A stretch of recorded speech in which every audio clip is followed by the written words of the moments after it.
Hello, everyone, and welcome to the NYU Stern HKUST Master of Finance program. I'm going to actually just turn my video off briefly so everyone can clearly see my slides. But I'm so pleased to see everyone here today to learn about the HKUST-NYU Stern MS in Global Finance program. Today, we're having a wonderful alumni panel discussion with two of our esteemed alumni from the class of 2019. But to start, my name is Bronwen Sanders, and I'm a director of admissions for NYU Stern. And today, for the next 40 to 45 minutes or so, our panelists will talk about their experience in the MS in Global Finance program, including the impact that the program has had on their careers. We look forward to hearing about their stories, and we'll also take time for questions at the end. So definitely jot down your individual questions, and we're happy to cover them. Our goal today is to share some information with you about the MSGF program, answer your questions, and help you understand whether the program is a good fit for you. So the MSGF program is a partnership jointly organized by the Hong Kong University of Science and Technology, otherwise known as HKUST, and the NYU Stern School of Business. The partnership stands apart as one of the leading joint degree programs in the global finance space. Students are taught by faculty from two top institutions interacting with world-class faculty and students from both the East and the West. And as the program is hosted by both HKUST and NYU Stern, professionals learn from a mix of faculty with knowledge of both the Eastern and Western finance markets. The program is a one-year part-time program designed for experienced working professionals. The faculty includes top-notch professors from HKUST and NYU Stern, renowned scholars who bring research insights into the classroom and supplement with practical industry insights.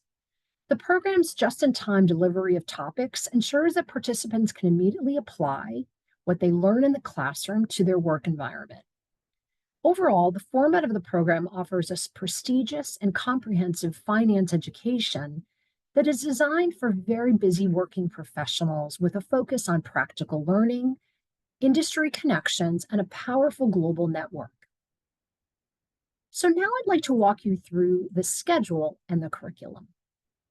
So as I mentioned on the previous slide, the MSGF program is designed as a part-time one-year executive program with 6 intensive modules across New York, Hong Kong, and Shanghai, 3 financial centers of the world. So we have 1 intake per year, and right now we are recruiting for applications for the class of 2025 that begins this coming November of 2024.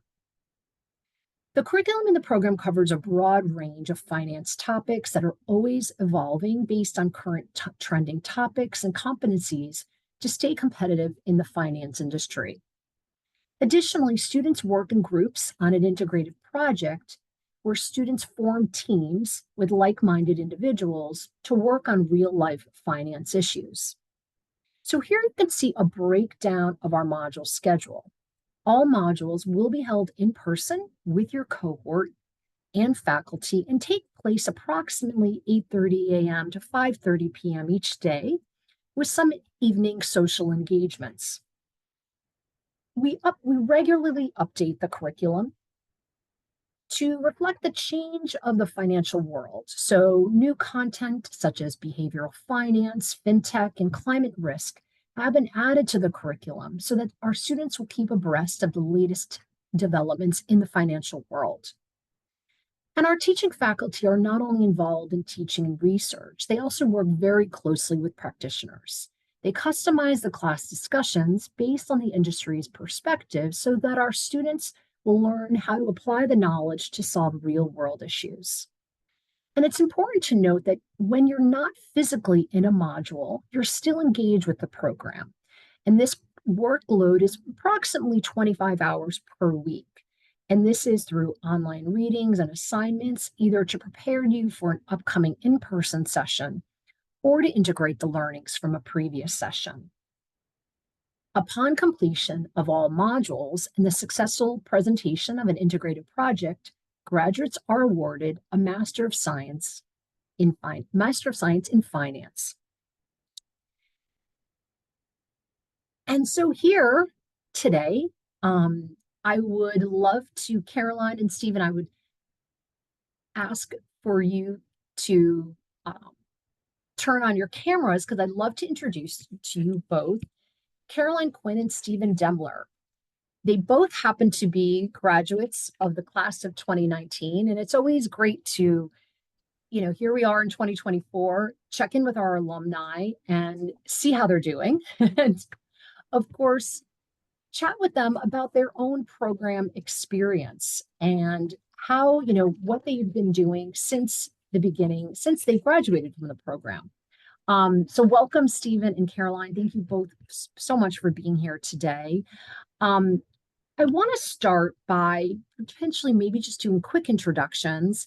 Caroline, ladies first, I would love if you could maybe tell me a little bit about your maybe a little bit about your background, maybe what you were doing when you started the program and where you are now, and just a little bit about your career background.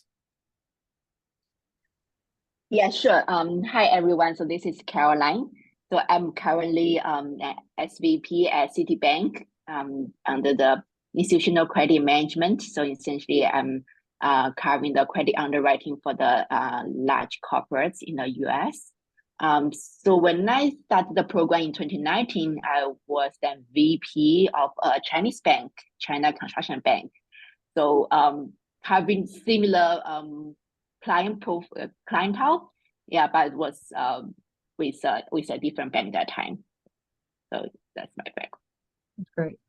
And Stephen? Hi, Caroline. I feel like I should start with that. Yeah, so in 2019, I was at Citigroup trading global macro derivatives, following kind of 12 years or so of trading various asset classes, some very esoteric, like energy efficiency and, down to kind of vanilla bonds and stuff like that. I've made a left turn now and started an entertainment finance company that is essentially a private equity and production company. We've done everything from, we just produced the film by Paul Schrader that premiered in competition at the Cannes Film Festival this year. So just got back a week ago from doing the red carpet and all that, which was wild. Congratulations. That's amazing. Thank you. And then we've also done private equity real estate and purchased a 20-acre film studio out of bankruptcy in downtown Dallas and are in the middle of renovating it, kind of up to top standards to then hopefully do something positive with. And I will say I've done all of this with a classmate of Caroline's and I. We're partners at Talon. And I met him in the program. That's fantastic. So maybe I'll just, continue with this question for you, Stephen. Given where you were, 3-4 years ago, what prompted you to pursue the MSGF program? Yeah, I think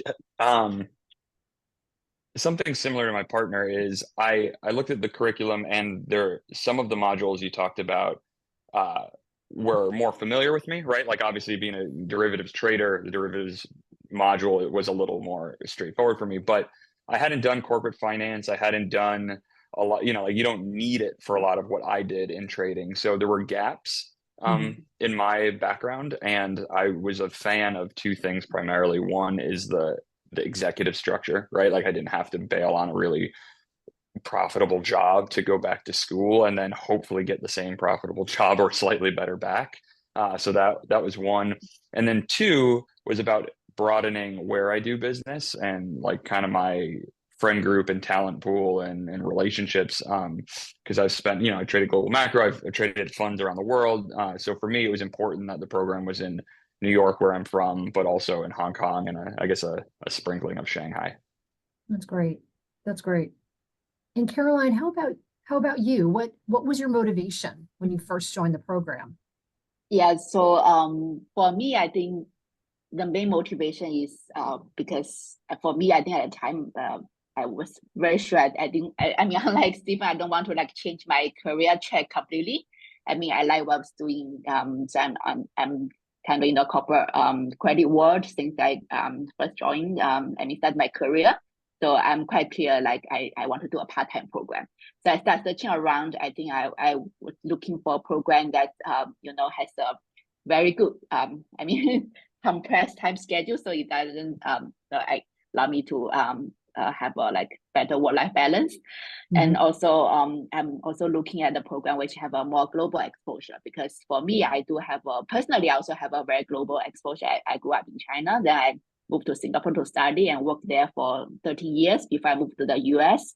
So for me, I really appreciate the value of the global connectivity that the program is offering. And also when I first started the program, I just moved to the States maybe like a year ago. So I really appreciate from the NYU angle, which allow me to connect better with NYU alumni, workplace, and like how the things has been run in the Western world. So yeah, so that's my motivation to pick this program. That was a perfect balance between work life and also the exposure globally.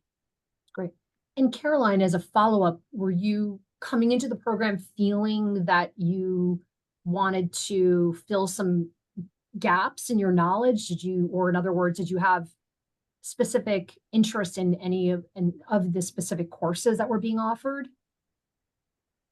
Yeah, so for me, I think my like, for example, even though I'm in the traditional corporate world, but I'm particularly interested in the up and coming things like blockchain. I personally find that module like cryptocurrency, which is very, very interesting. So I definitely want to know a bit more about that. So yeah, I'm glad to see now there are more such courses being added to the curriculum, because I think that's really adds value to my day-to-day job as well.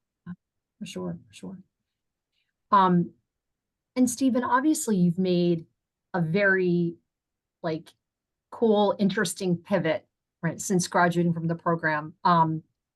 Did you feel like, how did the program, link with that kind of change for you? I'd love to hear a little bit. I know you mentioned one of the classmates you're in business with. Maybe you could expand upon that a little bit. Sure. So it's not just like a random pivot from trading into entertainment. I grew up in New York in entertainment. Yeah. Like I did 150 episodes of Saturday Night Live and wound up being a junior writer before I chickened out, is how I say it, because that was always my goal, was I wish I could be a writer, but I really love food and shelter. So I went into finance, is what I tell people. And so part of my journey in MSGF was taking the time to fill in gaps, but also think about what putting those things together might look like, right? Not giving up a pretty good career in finance to do this, but how do I do them together? And so it's just, I mean, part of the great part of a cohort traveling back and forth around the world. Some people travel for all the modules. Some are just traveling from Hong Kong to New York, and it's this mix, but what that does is kind of galvanize everybody together in a group, like sort of like when you go away to summer camp. You're just all going through this thing that's really short but intense and all over the place together. And it was through the conversations of that I wound up helping my now partner out with a business deal he was doing outside of the program. He just called and asked if I could help. And I said, well, it's not really what I do, but I tried, and it worked and it helped. So that kind of kicked off our conversation of what else do you want to do? What else do you want to try? So for me, like the most valuable part of it was the modules were great. I don't want to say not the modules were great, but it was the space between them when we were all forced to be somewhere that wasn't, for at least he and I and many others, that wasn't home. And it's like, the conversations and the time spent that really generated the idea for Talon. Yeah. And kind of just circle back, when each of you, I'll let both of you discuss, but Stephen, maybe you could talk a little bit about, when you were looking at programs, obviously there's a lot of different Masters of Finance programs out there. Ours is unique, and it's for, people that are coming to us working experience, have more experience, right? What drew you to the program specifically in terms of what did the global piece was that something that was interesting to you? Yeah, I think that was the primary thing. I got into this and MIT's EMBA, which is just at MIT, is very mathematical and rigorous and is for what it is for. But to me, that it was too insular, and I liked the idea of using the tools because ultimately the modules provide you tools to go do whatever you want. So I liked having those tools in a kind of a global context and thinking from the beginning, thinking about like, how does this apply if I feel like moving to Hong Kong? Like, how do I make all of this work for me? Like, that's just who I am. I'm always like, how do I do something different, interesting with what was given to me? So for me, the global aspect of it was really important. And then to be frank, I'm a born and raised Manhattan person. So I'd been wanting to go to NYU. So it was a great excuse also for me to finally do that. And I traded at a fund in Hong Kong for about a year and a half prior. There was two cities where I was comfortable, I think is the answer. So it's great. It was a natural fit. Yeah. And Caroline, I want to ask you the same question. And if maybe you could also, I know you also had your CFA coming into the program. Could you tell me, well, number one, what drew you to the program? How did you choose it? And then I guess the second part is, how do you feel that the program complements or differs from getting the CFA certification? That's a good question. So to me, I feel like CFA is kind of like a study journey because you kind of be like on your own. You try to like pass level 1, level 2, level 3. And so that really like help with your kind of academic rigor. But I think what like this program complements is the classroom experience. I mean, in terms of and what's fantastic about this program is your classmates is made up people around the world, so they really give like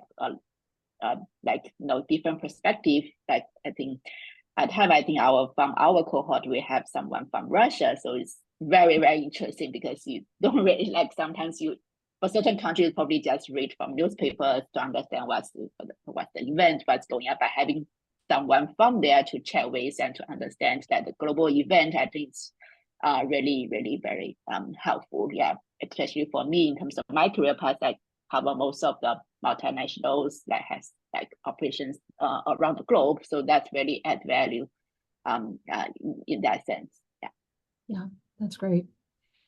And I think the other thing, obviously, this is truly a global program. You're working and alongside in study groups in the classroom experience and just sharing information on everyone's experiences coming from the globe. How did, Stephen, you both of you have worked in different locations. How do you feel, Stephen, that classroom experience enhanced your overall experience in the program, being with other people that are from different places? Oh, I mean, I think it's probably the most obvious thing, right? Is people from different places with different training speak differently about the same things. And so for me, that was the most valuable part, right? Is at that point, I had been trading, I think 12 years, maybe. In Hong Kong and New York, mostly, a little in London, but it was mostly with people who are exactly like me in some shape or another, male and female, but all exactly me. So it was for me, it helped to kind of open the book back up because I had narrowed myself down into that world. So I think that's it. Just different perspectives from different places in the world. Yeah. And Caroline, what was your observation of being in a more global cohort?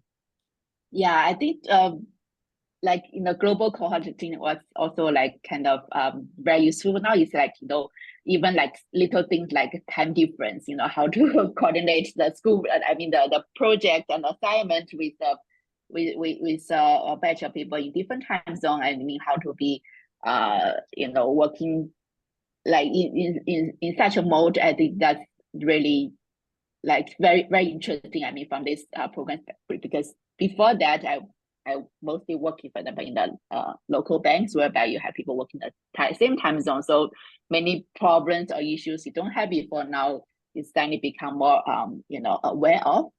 So that really adds a lot of value. For example, now I work in the city group, whereby I have to work, constantly work from the team Mumbai, London, or in Eastern Europe. So that's really, really very helpful for me to understand that. Yeah, no, that's fantastic. I wanted to, question that we get often from prospective students is, really they're trying to figure out, what kind of program is right for them. Some people that are maybe 5, 6, maybe anywhere from 5 to 10 years out of the program might be still in that phase of their life thinking about pursuing, let's say, a full-time MBA program, or maybe even a part-time executive MBA program. What would you say to someone that is trying to, really, they're really struggling with deciding what the right path for them is in terms of pursuing a master's in finance that's, a part-time program like ours versus a full-time program? Any advice that you would give to someone that's trying to decide between the different types of programs? Yeah, I'll jump in. I'm very biased because clearly I made a very specific choice, which is why I'm here right now. And for me, in my career, I have not seen a full-time MBA outweigh Master of Science obtained in this way. And it's because while I was getting this and then have a master's next to my name, which is ultimately just one line on my resume, I produced a bunch of value at a real job, and was able to kind of do both at the same time, right? So for me, it's a competitive advantage to not pause your career, and then come back.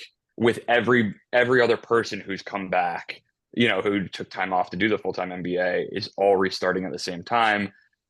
Jobs may or may not be what you want at that moment, and that's all you have to go for. So for me, it seems strategically more palatable or intelligent to me to be succeeding in two things at once, without overburdening my time, right? Like I worked with my city group was kind to me, and so I was able to allocate the time I needed to for school. So it truly wasn't a 40-hour week gone to 80. It was a work week now just contained two things. And I was very, very kind of militant about my time management throughout the program.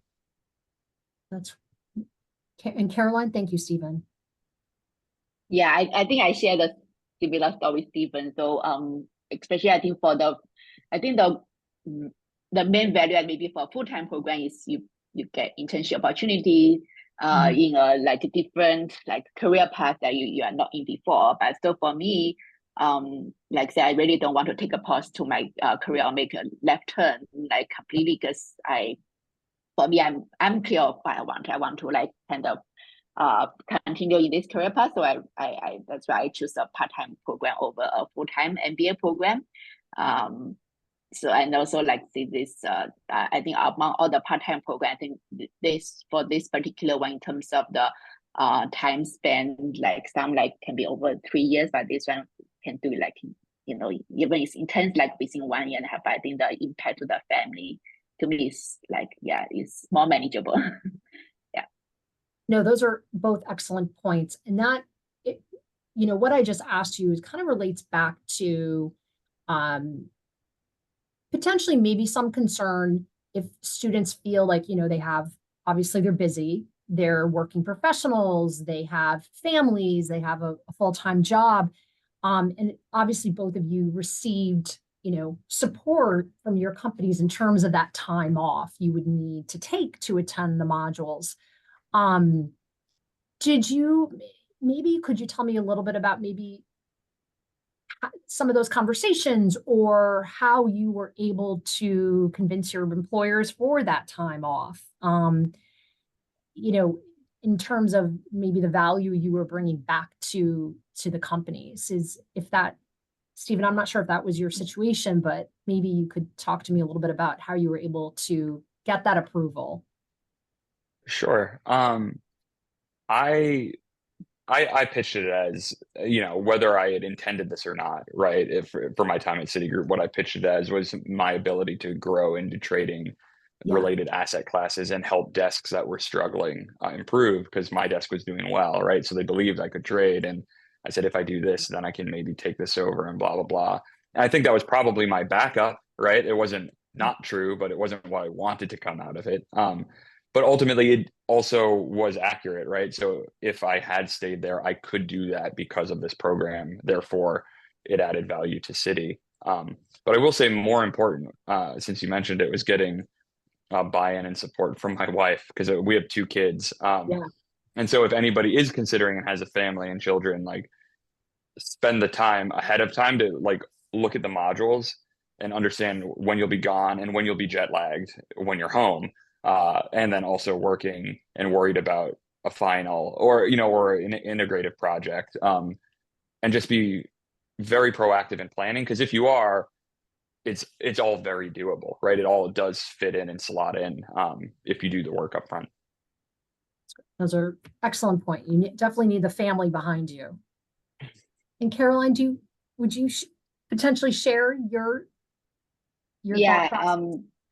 Yeah, so for me, I think on the employer side, I just look at the talent development program. I think most of the more established employee actually do have that program to support the personal development of the employees. So I just make use of that, and also I try to plan my traveling carefully so that it's kind of the whole program fits to my my annual leave allocation, if not eat too much into other time. So that's the advanced look at the module, do some advanced planning on the leave schedule. I think it's definitely critical.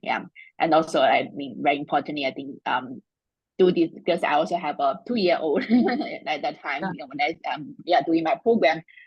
So getting the families, my husband or even my mom support, for this program is definitely very important, because I foresee I do need to have some weekends to work on the projects, as to travel and all those. So for such an intense schedule, I think to get there by is definitely very critical as well. That's great. You definitely need, I think to both your points, you need support all around for the commitment for the program.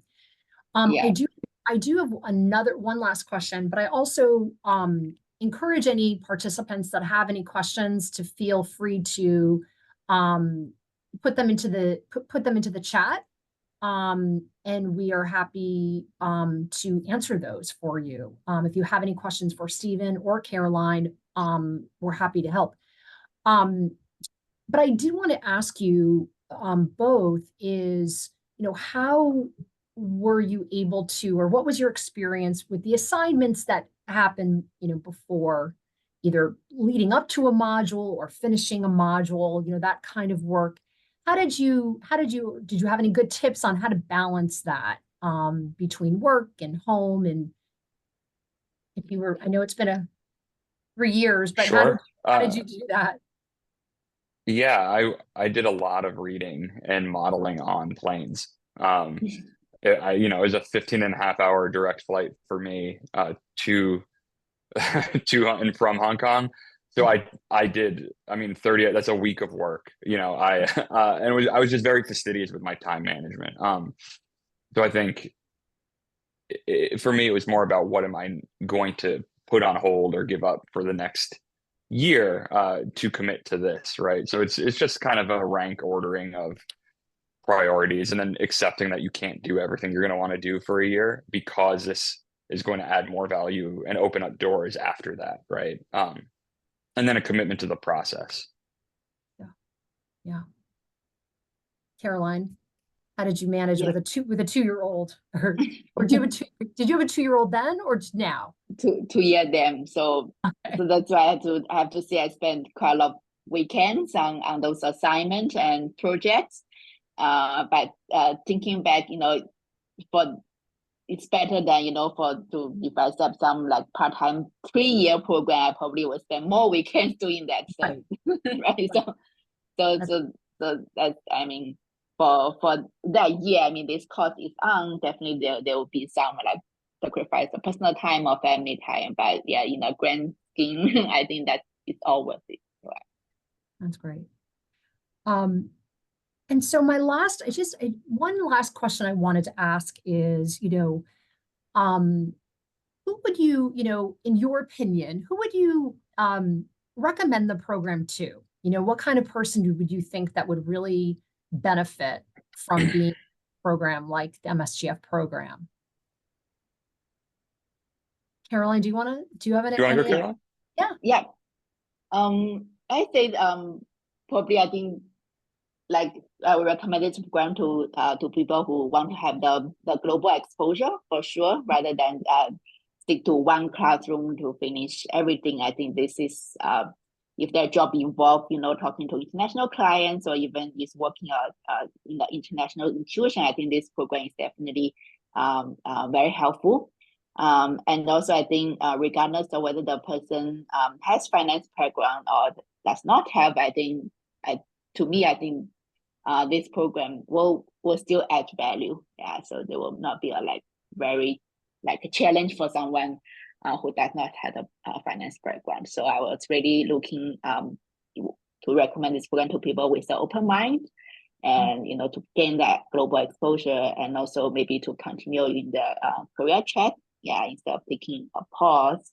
I think they are valuable consideration. Great. Stephen, did you want to add anything to that? Yeah, I mean, that was well said. I think I'm probably evidence that you don't have to. I mean, so the program is valuable for if you're at a bank and want, for example, Citigroup, since that's where I was and Caroline is, like if you want to move laterally to a different part of the bank and feel like you have gaps, this probably provides, it probably fills in those gaps. So you're able to do that in a convincing way to the bank, because both NYU and HKUST have such strong brands that this institution is aware of. But at the same time, I think I'm evidence you can take those tools and build whatever you want. So I think it's for somebody who just wants to take the time to think. I don't know how else to say it, right? Like I use the time to kind of pause trying to get the next promotion and to just focus on me for a year. And that turned out to be one of the most valuable pieces of it. It's great. Great advice. Great advice. I did want to, just in terms to wrap up, before I formally say thank you to both of you. For those listening in, we would love to talk to you. We'd love to, our admissions team would love to have a one-on-one call with you if you are interested in the program. Just in terms of next steps, if you haven't already, we do ask you to submit a preliminary information form, which just takes 3 minutes to complete with just your resume attached.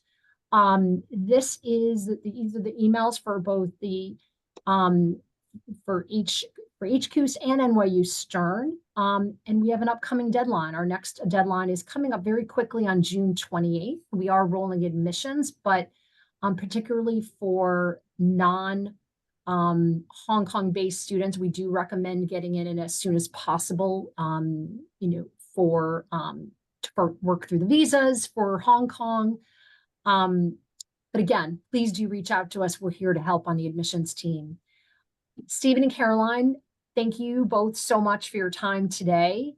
It's great to see both of you doing so well, just 3 to 4 years after the program. And thank you both again for being with us today. And I know all our prospective students really appreciate your perspective on the program. Thank you. Thank you for having me. Thank you so much. Have a good one.